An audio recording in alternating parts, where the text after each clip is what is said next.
Quand on se lance dans le conseil en images, on pense morphologie, on pense colorimétrie, on pense style, mais on pense très rarement à sa stratégie marketing et business. Surtout, et en particulier si on n'a pas de formation marketing ou commerciale. Et c'est normal en soi, si on n'en a pas conscience. Pourtant, ce qui fait le succès d'une entreprise, ce n'est pas seulement la maîtrise de ses techniques de conseil en images. C'est toute la stratégie que vous allez élaborer autour, en complément, pour pouvoir la mettre en valeur et convaincre les clientes de travailler avec vous. Vous le savez, avec ce podcast, je n'ai de cesse de vous parler de posture entrepreneuriale et aujourd'hui, j'ai le plaisir de recevoir une entrepreneure d'exception en la personne de Coralie du Citron Rose. Coralie est une experte en stratégie de création de contenu sur Pinterest, c'est comme ça que je l'ai découverte, mais également sur les blogs et dans les newsletters. Elle fait partie des personnes qui m'inspirent au quotidien. Ensemble, on va parler de posture entrepreneuriale, de visibilité, de business. Je vous souhaite une bonne écoute.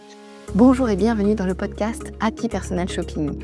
Je suis Maïté Despréaux, bulle de mode, mentor business spécialisée dans l'accompagnement des conseillères en images et personal shoppers débutantes. Forte de plus de 15 ans d'expérience comme personal shopper, j'ai le plaisir de vous guider pour vous lancer dans cette activité passion. Dans ce podcast, nous aborderons 4 grandes thématiques pour vous aider à démarrer et à exercer sereinement. Première, la stratégie et l'organisation. Des conseils pratiques pour développer votre activité tout en préservant du temps pour vous. Deuxième, l'état d'esprit entrepreneurial. Je vous donnerai les clés indispensables pour bâtir une entreprise solide et durable. Troisième thématique, le savoir-faire métier. Tout ce qu'il faut maîtriser pour asseoir votre expertise et devenir une véritable professionnelle. Et enfin, les inspirations, des idées en matière de business et de style pour nourrir votre créativité, enrichir vos connaissances et mieux accompagner vos clients. Si tout cela vous plaît, alors commençons tout de suite avec l'épisode du jour. Bonjour Coralie, je suis très fière de t'accueillir dans le podcast. Merci d'être avec nous. Hello Maïté, merci pour l'invitation. Je voulais juste te dire merci, je suis trop contente. Comme je disais dans l'intro, tu es une des personnes qui m'inspirent au quotidien, donc c'est juste une fierté de pouvoir t'avoir dans le podcast. Merci beaucoup. Ça fait super plaisir, merci beaucoup. Ça fait du bien de recevoir des fleurs pour commencer la journée. Vas-y, je t'en redonne encore si tu veux, parce que moi je te connais depuis, ça doit bien faire 5 ans maintenant, même peut-être 6. Wow. J'ai commencé à être formatrice en marketing digital pour le CNAM en 2016 et donc j'ai fait mes recherches. C'est comme ça qu'un jour je suis tombée sur le Citron Rose. Donc autant te dire que ça fait un moment que je suis ton aventure avec le Citron Rose et avec Pin Lemonade, donc c'est trop bien. Trop sympa. Alors en plus, ce qui est que j'ai envie de relever, c'est ce côté, waouh, la puissance du SEO. Bon, ça, je ne fais que le rabâcher, mais ça me conforte encore plus dans l'idée de reprendre d'ailleurs mon SEO et de vous encourager, vous, auditeurs et auditrices, à vous intéresser au SEO Google et SEO Pinterest. Trop intéressant. C'est clair. Tu fais partie des premières personnes avec lesquelles j'ai découvert la stratégie marketing digital et c'est grâce à ton expertise Pinterest que j'ai découvert ton parcours. Et donc, c'est une grande fierté pour moi de te recevoir dans le podcast, d'autant plus que tu vas animer pour le réseau Constellation une masterclass dédiée à Pinterest fin octobre. L'objectif de cet épisode, c'est vraiment de revenir sur ton parcours d'entrepreneur et de pouvoir inspirer les personnes qui nous écoutent. Alors, avant toute chose, est-ce que tu pourrais te présenter, s'il te plaît? Avec grand plaisir. Donc, comme tu le disais, c'est vrai que ça fait, quelque temps que je me suis lancée. Donc, je me suis lancée en 2020 avec, le Citron Rose et au début, je me suis lancée en tant que, freelance qui proposait ses services de Pinterest manager, community manager Instagram. Je faisais aussi de la rédaction d'articles SEO pour mes clients, donc c'était vraiment, touche à tout. Mais au final, je trouve que, j'ai continué à garder cette ligne directrice avec aujourd'hui les formations que je propose. Donc voilà, c'est vraiment marketing digital à 360 degrés, organique. Moi, si vous me parlez de publicité, là par contre, je m'enfuis, je prends mes jambes à mon cou parce que vraiment, je trouve ça trop compliqué et ça ne me passionne pas du tout. Alors, si vous me branchez sur les sujets du SEO, Google, Pinterest, Instagram ou encore la stratégie newsletter, tout ça, c'est mon dada. Et j'ai finalement pivoté de freelance prestataire de services à formatrice en ligne, même si je continue toujours de faire des missions pour des clients parce que j'aime mettre les mains dans le cambouis. Mais c'est vrai que j'ai fait un gros pivot en 5 ans. Mais en tout cas, le Citron Rose, ça existe toujours avec des conseils sur ces fameux 4 leviers digitaux pour se faire connaître et trouver des clients. Génial, merci beaucoup. Alors peut-être qu'on pourrait revenir à tes débuts quand tu t'es lancée en 2020. J'imagine que, l'entrepreneuriat, enfin, tu t'as pas forcément expliqué d'où tu venais avant de lancer le Citron Rose. Est-ce que tu étais déjà entrepreneur? Et qu'est-ce qui t'a le plus surprise quand tu t'es lancée dans l'entrepreneuriat? Alors c'est vrai que, moi avant de me lancer, j'étais salariée, donc j'ai fait 2 ans de salariat à la suite de mes études, enfin 2 ans, 3 ans. La nana qui sait plus compter, ça commence à dater, c'était il y a 8 ans. J'ai terminé, on va dire, ma carrière salariale avec 2 ans en tant que chef de projet marketing digital pour un site e-commerce avec 10 000 références produits. Donc, c'était énorme. C'était un site de puriculture bio qui n'existe plus aujourd'hui, mais en tout cas, ça a été hyper formateur. Donc voilà, c'est vrai qu'il y a quand même une suite logique entre ce pied dans le marketing digital et le poste que j'avais juste avant en salariat. Mais c'est vrai que j'ai commencé à faire mes premiers pas dans l'entrepreneuriat juste avant ces expériences pro, donc ces expériences salariées. Donc en 2016, j'ai créé mon Sirette, puisqu'à l'époque, j'avais un blog qui existe toujours, un blog sur la cosmétique bio qui s'appelle Peppermint Beauty. En fait, donc j'avais ce blog-là, j'ai créé mon Sirette pour pouvoir percevoir des revenus, donc dans le cadre de partenariats que je pouvais faire avec des marques. Donc voilà.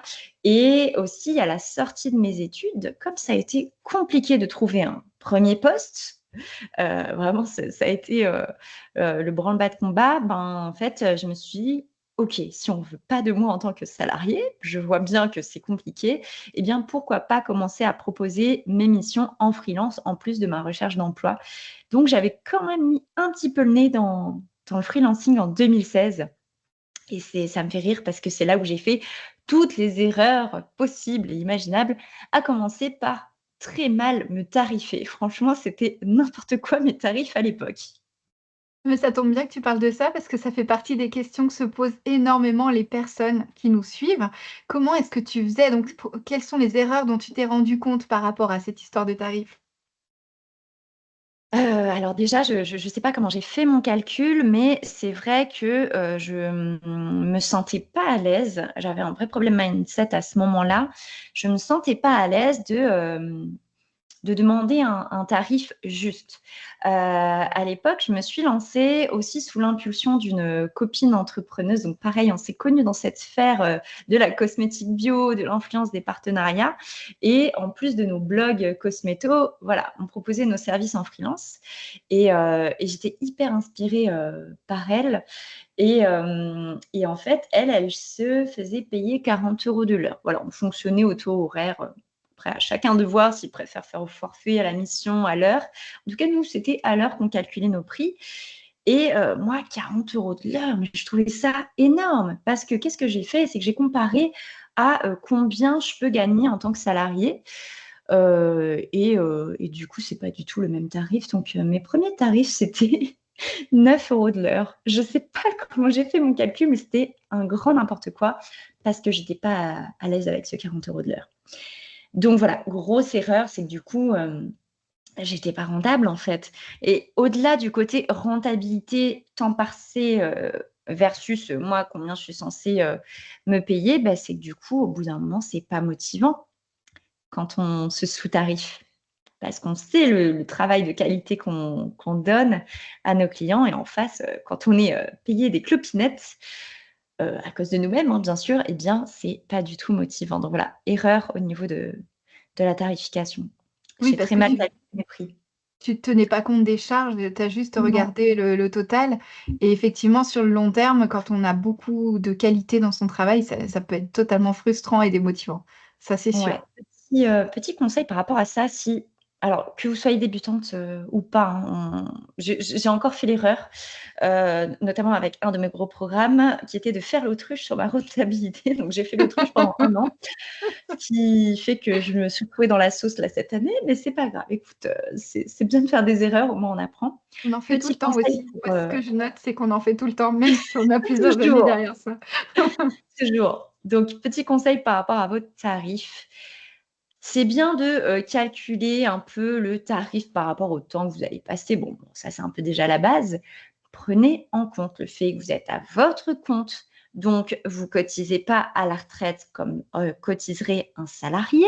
Déjà, ça dépend de votre statut. Mais même si vous êtes à un statut, par exemple, comme je le suis moi en EURL, moi, mes cotisations, c'est 45 et dans ces 45 la retraite, c'est peut-être 20 Un salarié, on est plutôt autour des 50 hein. Quand votre employeur, il vous paye, lui, il paye plutôt 50 de cotises. C'est à peu près, les fourchettes. Donc voilà, il y a la retraite. Il y a, est-ce que si vous êtes en arrêt, est-ce que vous payez? Est-ce que vous avez une petite trésor? Etc. Ensuite, il y a le temps que vous passez à communiquer. Ça, quand vous êtes salarié, vous n'avez pas besoin de passer ce temps-là parce qu'en fait, la boîte, c'est elle qui a un pôle communication et marketing. Donc, en fait, vous n'avez pas besoin de passer ce temps-là. Donc, vous, en tant que freelance, prestataire de service, il faut tarifer ce temps-là, passer à communiquer. Et puis, bien évidemment, toutes les charges qui vont être autour de votre statut de freelance. Donc, est-ce que vous avez un site web? Est-ce que vous payez Canva Pro? Est-ce que vous payez un truc de facturation? Voilà, toutes ces charges-là, ça doit aussi rentrer dans votre taux horaire. Exactement. Et pour le coup, donc là, tu nous parlais de cette leçon sur les tarifs. Est-ce qu'il y a une autre leçon que tu retiens de tes débuts et qui pourrait être utile pour les personnes qui nous écoutent? Je pense que ça serait organisationnel, ça vraiment. Donc, j'ai toujours eu tendance à m'éparpiller, mais ça même dans le perso, moi je pars un peu dans tous les sens. Je me demande si j'ai pas petit problème de l'attention ou un petit côté multipassionné, ou qui s'ennuie tout simplement. Enfin bref, je suis un petit peu bordélique dans le pro et le perso. Bordélique et organisée, c'est ça la dualité. Mais ouais, je pense qu'il y avait un petit problème organisationnel. Je partais un peu dans tous les sens quand je faisais mes missions. Donc là, mon conseil, c'est vraiment de tout centraliser à un endroit. Que ce soit ClickUp, Trello ou Notion. Notion, mon petit chouchou, parce que vous pouvez faire une recherche sur Notion et retrouver facilement vos notes. Donc vraiment, si j'avais pu utiliser Notion à l'époque pour m'organiser, franchement, ça m'aurait fait gagner du temps. Et puis le côté un peu customer care, c'est que franchement, mes factures, je crois, je les faisais sur un Google Doc. Enfin, franchement, c'était trop moche. J'avais pas de contrat. Enfin, c'est tout ce côté customer care, cadrer la prestation, que ce soit au début, pendant ou après, vraiment pour rassurer votre client. Vraiment, si vous arrivez à avoir un onboarding, un accompagnement carré et un offboarding de qualité, vraiment ça va vous aider à sortir du lot parce que c'est hyper rassurant et du coup, ça donne envie de vous recommander à d'autres. Et ça peut couler de source, mais vraiment, je pense qu'il y a la moitié des freelances qui ne le font pas. Je suis d'accord avec toi et juste pour, être clair pour les personnes qui ne parlent pas très bien anglais, customer care, c'est la gestion de la relation client et tu parlais d'onboarding et d'offboarding, c'est-à-dire le fait d'accueillir quelqu'un dans la relation commerciale, en fait et puis de le laisser partir une fois que c'est terminé. En général, on n'a pas trop envie de le laisser partir, plutôt de le fidéliser sur le long terme, mais en tout cas, l'idée, c'est ça et je partage ton avis, le fait de se dire: «Quand on commence, on n'est pas assez cadré, on n'a Mmh. pas tendance à faire de contrat», par exemple, alors que quand on travaille avec des particuliers, forcément, le professionnel, il est moins protégé que le particulier. Donc, c'est important d'avoir ce cadre-là, ne serait-ce qu'un devis déjà, qui Ouais. engage la personne. Qu'est-ce que tu en penses? Et ça protège et vraiment ça évite des déconvenues. Ça, c'est vrai que le côté, rien que contrat, franchement, quand j'y repense, mes premières années en tant que freelance, ouais, je faisais pas de contrat et j'ai eu beaucoup de fois la problématique d'un client qui est pas content, moi, parce qu'il y a le côté un peu résultat et cetera, donc c'est pas la même chose que vous. Mais même, Mais même vous, hein, je pense que c'est bien de noter, de le préciser aussi en début de prestation, ben voilà, ce que tu peux attendre de la prestation, etc. Donc vraiment, ça protège dans les deux sens, ça évite d'être déçu et d'avoir des déconvenus. Oui, et puis ça permet d'optimiser aussi la relation puisque tout est Mm. clair et quand il y a pas enfin, c'est cette transparence et cette clarté qui est aussi, Oui, importante. et ça arrive. Alors ah oui, complètement et Mm. alors, petit à petit, donc comme on l'a compris dans ta présentation, on a vu à quel point tu étais passionnée par ce que tu fais. À quel moment tu as pris conscience que, hem, tu n'étais plus simplement, la fille qui est freelance et qui essaye de gagner de l'argent en attendant d'être salariée? Parce que forcément tu continuais tes missions en même temps que tu étais salariée. À quel moment tu as vraiment pris conscience que tu étais une chef d'entreprise et que tu ne vendais pas juste un service, mais vraiment quelque chose de plus, profond. Parce que tu vois, dans le conseil en image, on vend pas forcément simplement un accompagnement shopping, on vend une vraie transformation, la personne à la fin et c'est ça qui fait qu'on peut facturer aussi, pas seulement le temps passé, mais aussi bien plus. À quel moment tu as pris conscience que tu vendais une transformation, pas un service et que tu as pris conscience de cette posture entrepreneuriale? Alors c'est intéressant ce que tu dis parce que du coup, comme j'ai commencé l'entrepreneuriat 2 fois, j'ai eu 2 grands départs.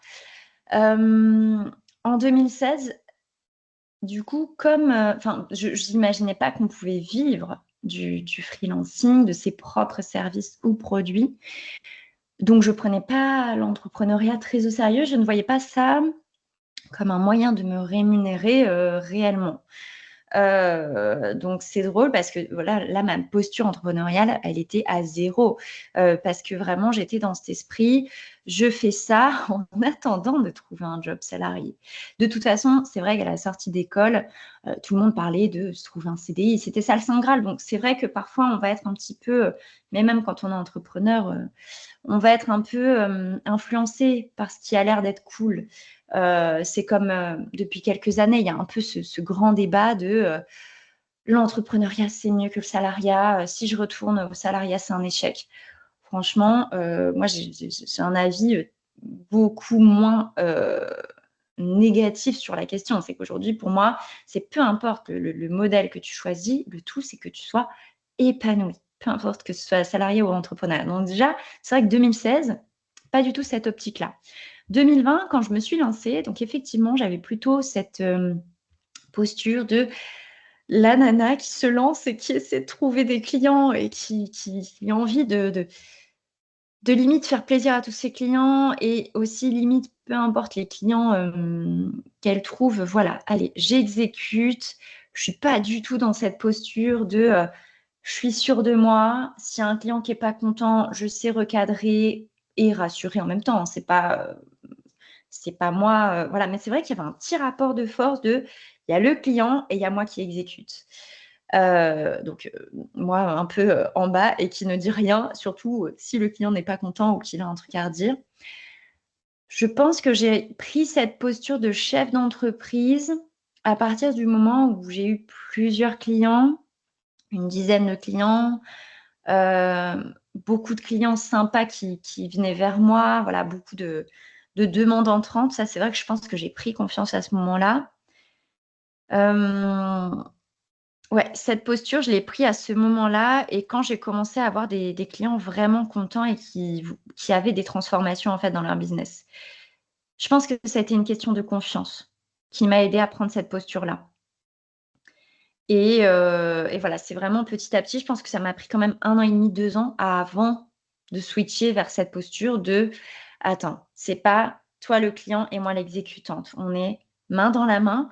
Surtout que généralement, peu importe ce qu'on fait, bon, on peut pas se passer du client pour obtenir les résultats et inversement. Donc c'est quand j'ai inversé ce «rapport de force» entre guillemets que je l'ai, enfin pas inversé, mais plutôt mis sur un pied, d'égalité que, ma posture a changé et du coup, même dans ma posture avec, les clients, quoi.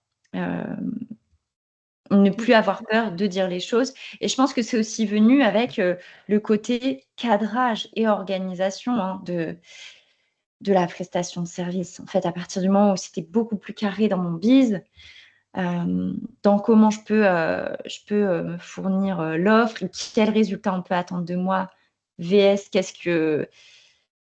jusqu'où on peut aller dans les résultats, la transformation. Bah, je pense que c'est aussi ça qui m'a aidé à faire le switch. C'est pas quelque chose qui est venu comme ça, c'est quelque chose qui est venu parce que à force d'avoir des clients, à force de faire, Ouais. parce que tu vois, on a souvent et moi j'en ai fait partie aussi, cette image du: «Je veux me lancer quand ce sera tout parfait» et donc je procrastine peut-être un peu, mais sans en avoir forcément conscience, parce que je mets tout bien, tout nickel, alors en vrai, c'est un gros, comment on dit? On se met le doigt dans l'œil parce qu'en fait, c'est pas du tout en attendant que les choses se fassent que ça va se faire, mais c'est en les faisant qu'on apprend. Qu'est-ce que tu en penses?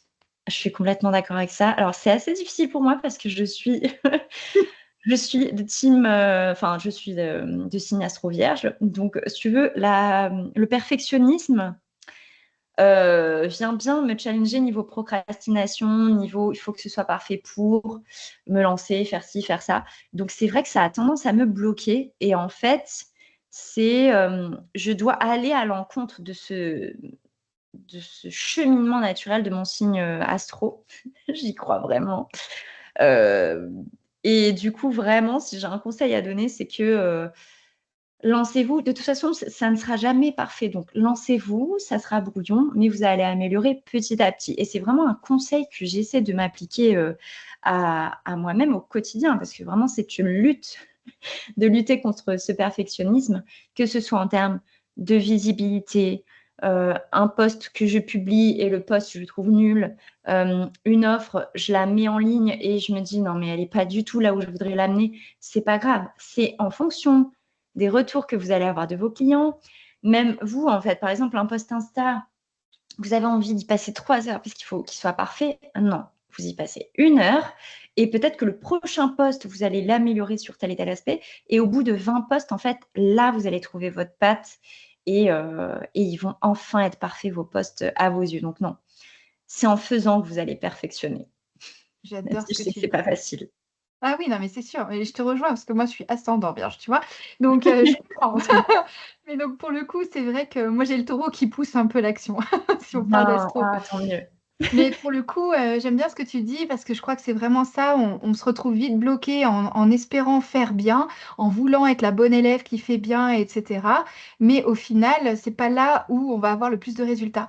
Et alors du Mmh. coup, je voulais te poser une question à la coach business que tu es aussi quelque part. Quand on démarre, à ton avis, où est-ce qu'on doit concentrer ses efforts pour trouver ses premières clientes? Ah là là, alors ça, c'est une grosse question.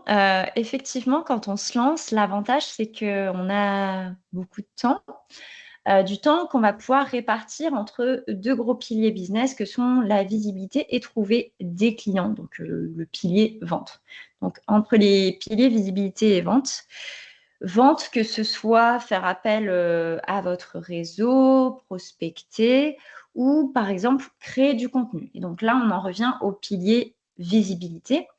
Donc pour moi, là, ce qui va vraiment, importer et c'est là où moi je suis la plus à l'aise pour donner des conseils, dans les piliers visibilité, c'est de trouver vraiment les médias où se situe votre audience. Là, en termes de, coach en images, généralement, on va être sur des médias de type Instagram parce que c'est très visuel, Pinterest et selon moi aussi, pourquoi pas le SEO Google. Donc là, c'est vraiment des médias qui vont vous aider à trouver votre clientèle. Donc là, l'idée, c'est, bah, de créer du contenu pour ces différents médias. Donc Instagram, c'est incontournable forcément et puis si vous avez un site et que vous avez, par exemple, des articles de blog, qui donnent des conseils pour aider votre clientèle cible à vous trouver.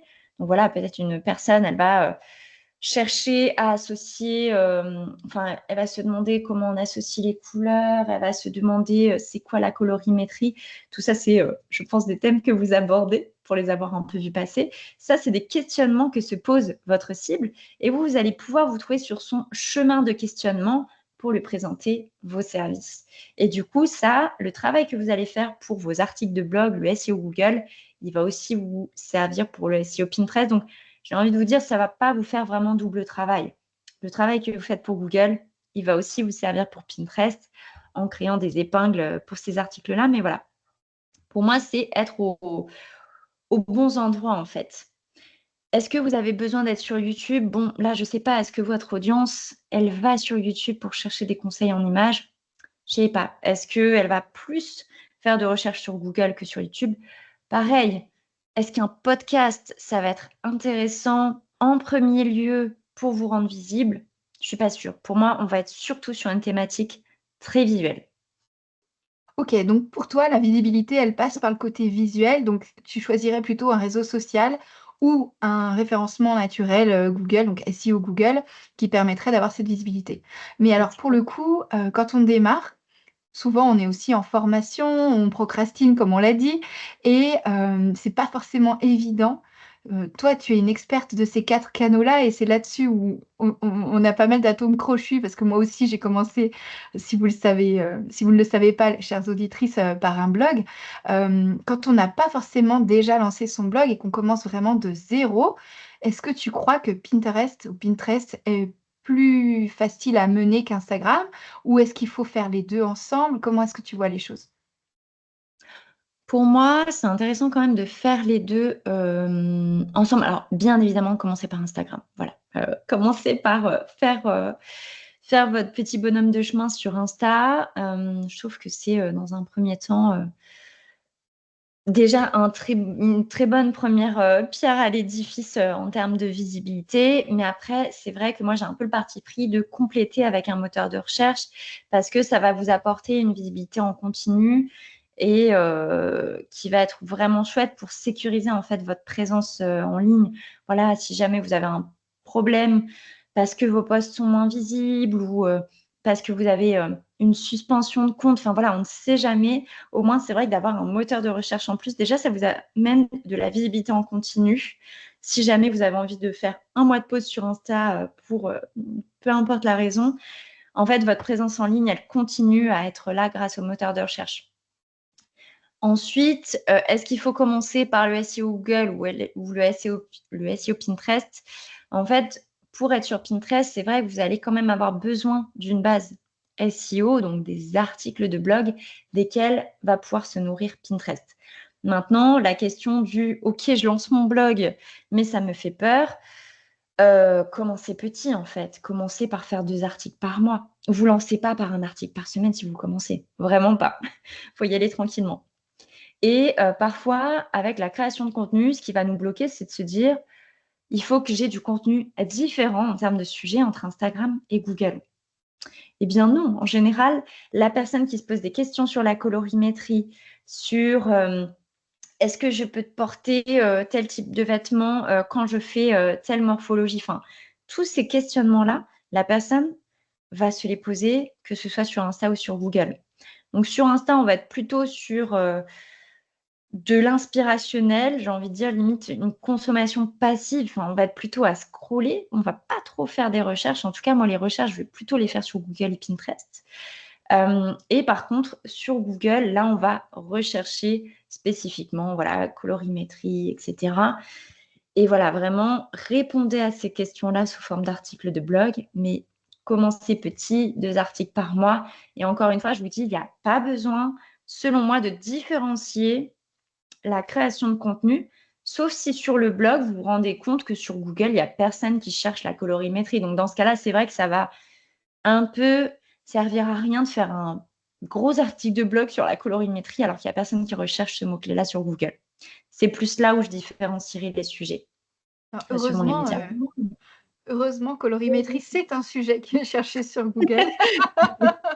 Mais pour le coup, ce que je retiens dans ce que tu dis, donc, c'est que finalement Instagram, c'est un bon moyen de mettre le pied à l'étrier, de se prendre en photo peut-être, d'être un petit peu plus à l'aise avec, la mise en scène et quelque part, ce que je crois que tu nous expliques, c'est que finalement, c'est un peu du recyclage. À partir du moment où tu fais ton article Google, tu vas mettre des images. Ces images, tu peux les mettre sur Insta, tu peux les mettre sur Pinterest et Pinterest va être, Oui. c'est plus qu'un réseau social, c'est vraiment un moteur de recherche comme tu le Mmh. disais parce que les gens vont taper dans, Pinterest quelque chose qu'ils recherchent et donc c'est là où ça va tout finalement, se croiser et être un écosystème Mmh. complet et je crois que c'est aussi ça en fait, qui fait que j'étais intéressée par ton profil, au tout début quand je t'ai découverte, c'est parce que justement tu avais cette approche un peu holistique, complète de l'écosystème et pas de se dire: «Il y a juste un bout de la lorgnette».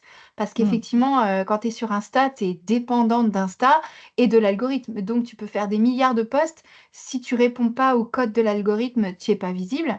Alors que sur Google, quelque part, si ton article répond bien aux questions de la personne, il y a toutes les chances pour qu'il ressorte finalement. Et c'est pas Mmh mh. lié vraiment à une question d'algorithme?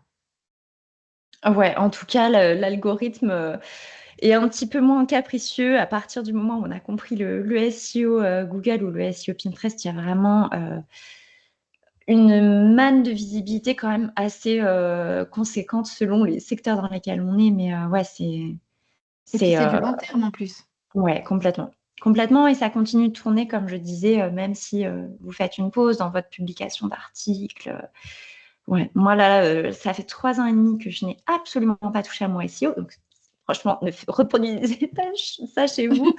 Mais en fait, ça continue de m'apporter de la visibilité. Alors que ça fait 3 ans et demi. 3 ans et demi sans Insta, il y a plus personne qui me connaît et j'ai plus de ventes. Donc, voilà, c'est vraiment pour mettre en regard aussi, ces 2 aspects-là. Oui, aujourd'hui, toi, tu avances, tu le disais en introduction, c'est quelle est ta stratégie à toi? Comment est-ce que tout se nourrit? Par quoi tu commences? Comment tu reprends comment tu recycles? Enfin, qu'est-ce que tu fais toi pour t'organiser aujourd'hui? Alors là, c'est vrai que, ces derniers temps, donc notamment ces dernières années, alors ça coïncide, ces 3 ans et demi, avec le fait que, j'ai eu, un petit bonhomme qui est arrivé dans ma vie, qui va bientôt avoir 3 ans, donc ça coïncide avec ça. Donc effectivement, en tant que, maman d'un enfant en bas âge, voilà, niveau énergie et temps dispo, c'est assez réduit. D'autant plus que moi, je consacre beaucoup de temps à la gestion de mes clients puisque voilà, ça fait, plus de 5 ans que je suis lancée. Donc là, je suis plutôt dans la phase 2 où j'ai limite plus beaucoup de temps à consacrer à ma com. Donc c'est vrai que je fais un peu le service minimum qui était d'être présente sur Insta et en newsletter et d'avoir mis en pause le SEO Google et Pinterest. Aujourd'hui, ça ne suffit plus. Ça ne suffit plus. Voilà, il y a rien de magique. On peut pas faire une pause de 3 ans et demi dans sa visibilité, et se dire: «Oh mais les clients, ils vont continuer, à arriver». Non, je me rends bien à l'évidence.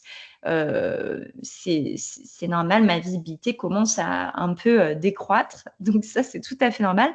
Donc je vais me remettre, le pied à l'étrier niveau visibilité et justement cette fois-ci, je vais reprendre ma stratégie avec un média pilier, que va être, alors moi, je vais le faire dans le sens inverse, c'est qu'en gros, je vais faire des newsletters très qualitatives, parce que 90 de mes ventes se font via la newsletter. Donc là, il y a aussi ça, c'est que je vais prendre hyper soin de ma newsletter. Ça va être un peu mon média pilier et en fait, de la newsletter, je vais recycler tous mes posts Instagram. De la newsletter, je vais aussi en faire des épisodes de podcast. Donc ça, c'est pas un média de visibilité, mais c'est un média de confiance et de conversion. Donc là, on est toujours très centré conversion et minimum de visibilité sur Instagram en ayant recyclé, on va dire, des newsletters. Et je vais reprendre le SEO de mes anciens contenus. Donc en fait, si j'avais pas du tout de blog, ma stratégie, elle aurait été inversée, c'est que j'aurais créé des articles de blog pour en faire ensuite des newsletters. Mais en fait, j'ai déjà une grosse base d'articles de blog, donc je vais venir retravailler le SEO de ces articles de blog en parallèle de cette, mise à jour, de newsletter. Et justement, cette newsletter, je peux aussi la nourrir avec ces articles de blog-là, mais voilà, ils existent déjà. Donc je vais en fait jouer sur 2 piliers de visibilité que sont 2 piliers, de stratégie, on va dire, que sont la newsletter et le SEO Google. Mais voilà, c'est pas, ça va pas être le même rapport. Et Et sinon, Pinterest. si j'avais pas d'article de blog, clairement, je serais partie sur pilier blog, puis tout le reste en découle. Et Pinterest dans cette nouvelle stratégie, tu le mets à quel endroit? Je le mets, à partir du moment où je fais la refonte de mes articles de blog, je vais refaire des épingles Pinterest et les republier. Donc ça me prend 15 minutes de faire, des épingles Pinterest. En plus, j'ai un peu changé d'identité visuelle, donc voilà, ça sera aussi l'occasion de. Et donc voilà, ça va être quand je vais m'attaquer à la refonte de mes articles de blog, et ben, je vais aussi publier les épingles Pinterest. Et là, je vais être à l'optimisation, je pense, de 2 à 3 articles de blog par mois. Donc, c'est assez peu. Mais en même temps, je préfère avoir une toute petite fréquence de mise à jour plutôt que de ne rien mettre à jour du tout pendant 3 ans et demi comme je l'ai fait là. Top. Super, bah, merci beaucoup d'expliquer un peu ta réflexion et ta stratégie parce que c'est vrai que quand on démarre, on n'a pas forcément une lisibilité sur ce qu'on peut faire et comment s'organiser et je te rejoins sur cette idée de pilier de contenu principal et Ouais. duquel tu recycles tout. Et effectivement, quand on commence, le fait d'avoir un blog, même si tout le monde vous dit: «Oui, les blogs, c'est mort, il faut aller sur les réseaux sociaux» et cetera, c'est pas forcément vrai parce que Google, il est là depuis 98 et que, ben, voilà, à partir du moment où tu as une étape zéro, ben, il y a ça continue, ça continue, ça continue. Moi, l'essentiel de mes clientes personnel shopping, c'est grâce à mon, référencement Google que je les ai eues, donc je pense que c'est une stratégie qui fonctionne, donc que toi, tu partes de la newsletter parce que tu as déjà un petit peu plus de bouteilles, ça paraît logique aussi et ça tombe bien que tu parles de newsletter parce que c'est le sujet du mois de septembre dans Constellation, tu vois?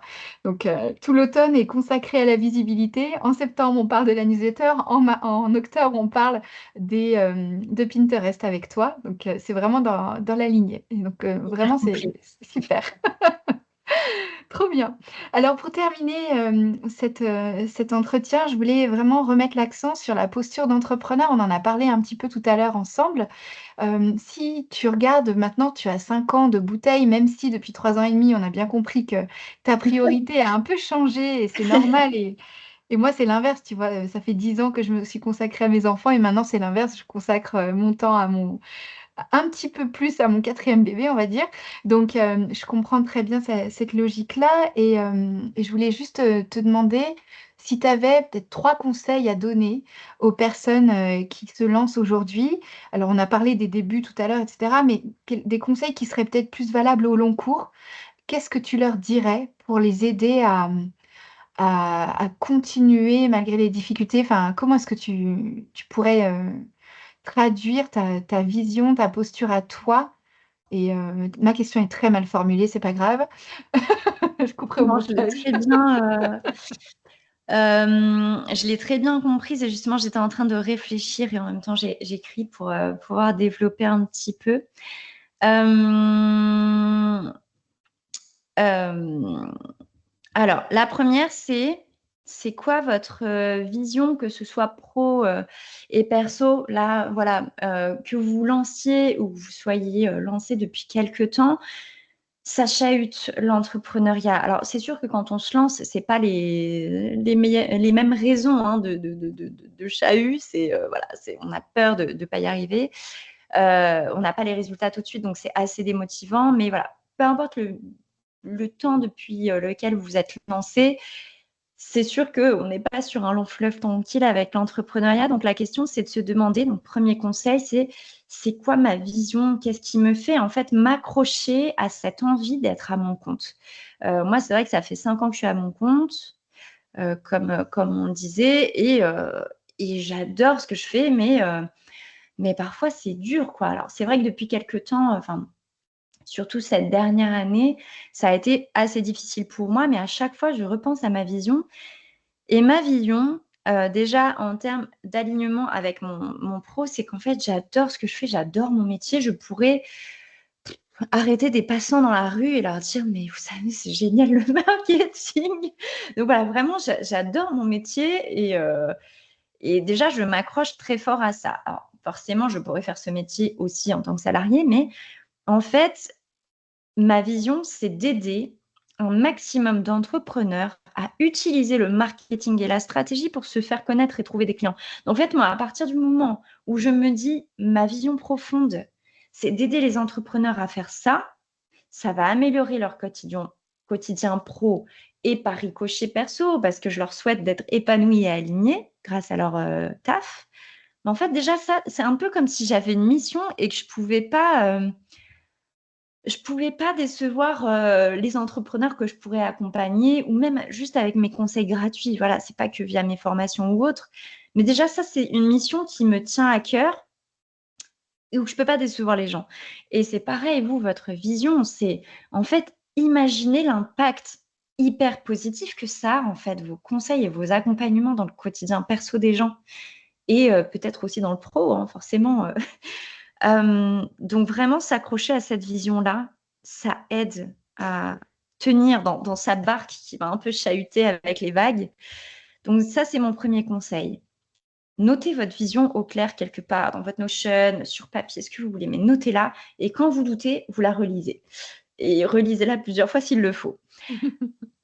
Ensuite, vous dire que, deuxième conseil, votre job, il est sérieux. C'est pas un petit job à côté. Vous avez une vraie transformation en fait dans la vie des gens.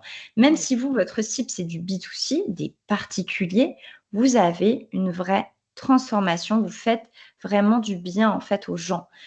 Donc, autour de ça, créer tout un univers, toute une posture de chef d'entreprise. Parce que même si vous êtes solopreneur, c'est pas ça le sujet. C'est vraiment comment vous accompagnez les gens et comment vous leur faites du bien dans leur quotidien perso, voire pro. Mais vraiment garder cette posture de ouais, j'ai une boîte et elle est sérieuse. Donc, si elle est sérieuse, qu'elle transforme sérieusement les gens que j'accompagne, dans ce cas-là, moi aussi, je vais mettre en place des choses sérieuses, entre guillemets. Je vais être disciplinée, je vais travailler ma visibilité, etc. Parce que forcément, la discipline, elle va elle aussi aller un peu en dents de scie. J'adore ce que tu dis. Sur le troisième conseil, je sèche un petit peu parce que je trouve que les deux premiers sont quand même assez forts. Est-ce que toi, tu aurais un troisième conseil sur lequel je pourrais un peu rebondir?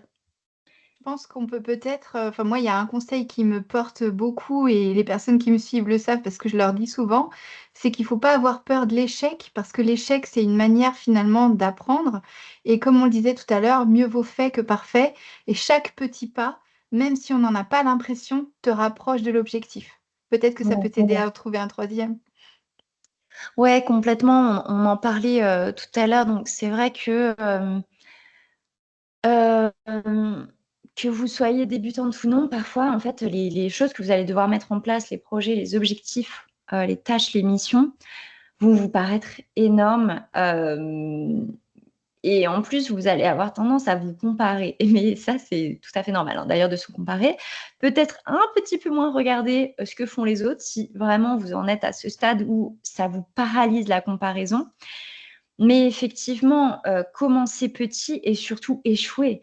N'ayez pas peur d'échouer parce que effectivement, quand vous vous comparez, vous voyez que la vitrine ultra brillante de personnes qui font le même métier que vous ou même de thématiques pas du tout dans ce que vous faites, mais vous allez voir que ce qu'il y a de beau et de réussi et que les succès. Mais sachez que des échecs, ces personnes, elles en vivent plein. Elles vivent plein d'échecs perso, qu'elles vont peut-être pas partager, hein, c'est de l'ordre de l'intime et peut-être qu'elles n'ont pas envie de partager, et elles vivent plein d'échecs pro. Et vraiment, si ça peut vous rassurer, même après 5 ans d'entrepreneuriat, je continue à me manger des refus, des vues, des non répondus, des petits problèmes de dialogue, voilà, des incompréhensions. Et puis, même par exemple, je vais me fixer un objectif et pas l'atteindre. Ou alors, je vais l'atteindre, mais je vais galérer, il y a un autre truc qui ne va pas aller. Vraiment, rassurez-vous, des échecs, vous allez continuer à en avoir plein. Donc, faites votre petit bonhomme de chemin et ça va aller. Et c'est pas grave d'avoir des échecs, ça fait partie de la vie, tout C'est vrai. simplement. Ah oui, ça fait partie de la vie, tu as raison. Carrément. En tout cas, merci beaucoup pour ces conseils. Pour terminer, donc je redis simplement qu'on aura la chance de bénéficier de ton expertise sur Pinterest dans Constellation, donc au mois d'octobre. Donc tout ce que vous avez à faire, c'est de cliquer sur le lien qui se retrouvera, à côté donc, en description de cet épisode. Vous pouvez rejoindre le réseau donc, dès maintenant, vous aurez accès à toutes les ressources qui sont déjà disponibles dans le réseau, donc depuis qu'il existe, donc depuis décembre 2024 et vous allez pouvoir rejoindre une communauté de personnes, une vingtaine de membres actives qui sont passionnés par leur métier et le mot d'ordre, c'est l'échange, le partage. Et on a vraiment hâte de t'écouter, Coralie, nous parler de Pinterest et de la manière dont on peut l'utiliser parce que je pense vraiment, je suis intimement convaincue que dans le conseil en images, il est sous-exploité ce média et c'est vraiment dommage parce qu'il y a vraiment des belles perspectives, avec ce média. Ouais, je suis complètement d'accord. J'ai hâte aussi. Génial. Bon, bah, écoutez, vraiment, c'était un plaisir de te recevoir aujourd'hui. Merci beaucoup pour ton temps, pour la qualité Merci. de tes réponses, ton expertise. Est-ce que tu veux avoir le mot de la fin?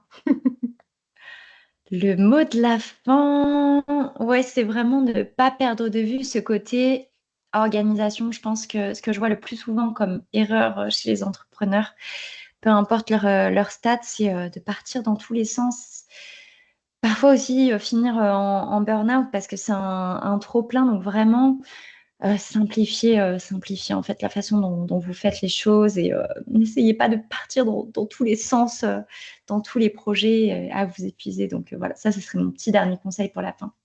Génial. Merci beaucoup. Simplicité, tu sais quoi? C'est le mot d'ordre de la semaine et c'est le sujet de ma newsletter. Quand je C'est aligné. La rentrée, elle est vraiment sous le signe de la simplicité chez moi, donc c'est parfait. Merci beaucoup Coralie pour cet échange, c'était super riche et vivement au mois d'octobre pour qu'on puisse se retrouver. Avec grand plaisir. À bientôt. Comme je le disais, Coralie, elle m'inspire au quotidien parce que c'est une des seules entrepreneurs à ne pas vous dire: «Choisissez une seule stratégie et vous vous y tenez». Alors je comprends qu'on puisse avoir ce discours, et notamment quand on est débutante, mais quand on n'est pas débutante, quand on a déjà un petit peu de bouteille derrière soi, par exemple, comme ça a pu être le cas avec mon blog et avec mon compte Pinterest, eh bien le discours de Coralie est d'autant plus intéressant, parce qu'il n'est pas là pour démonter ce que vous avez déjà fait, mais pour venir compléter. Et c'est ça qui m'a plu. Alors je voudrais simplement vous rassurer, si vous n'en êtes pas encore là, si vous n'avez pas encore choisi de média principal, choisissez-en un. C'est quand même plus simple quand on commence de focaliser son temps sur un seul média. Et une fois qu'on le maîtrise, une fois qu'on a compris ce qui marche, une fois qu'on a déjà ses premières clientes grâce à ce média, à ce moment-là, on voit comment on peut en ajouter un second. Parce que c'est vrai que c'est quand même beaucoup d'organisation pour arriver à tout faire. Moi, la première, j'ai laissé un peu plus mon blog de côté depuis 2 ans que j'ai développé le podcast. D'ailleurs, l'épisode 100 va bientôt arriver dans le podcast et j'ai hâte de pouvoir le partager avec vous parce que ce sera un épisode important pour moi. C'est un jalon un peu. Mais ça, c'est une autre histoire. Si vous aussi, vous voulez profiter de l'expertise de Coralie en ce qui concerne le référencement Pinterest, alors je vous invite à rejoindre le réseau professionnel Constellation, un réseau dédié aux conseillères en images qui veulent continuer à se former en continu et qui veulent aussi s'entourer d'autres conseillères en images. Parce que c'est un métier dans lequel on est très seul, difficile d'échanger avec des collègues, c'est pour ça que Constellation existe. Toutes les informations se trouvent dans la description de cet épisode. Je vous laisse consulter, cliquer et nous rejoindre pour profiter de tout le contenu qui a été publié dans Constellation depuis le début, à partir du moment où vous êtes inscrite, et vous pourrez bien entendu assister à la masterclass de Coralie en direct au mois d'octobre. Pensez à venir commenter le podcast si vous l'avez aimé, à vous abonner aux notifications pour recevoir tous les jeudis le nouvel épisode directement dans vos favoris. Merci pour votre écoute, je vous souhaite une merveilleuse semaine et je vous dis à la semaine prochaine. À bientôt.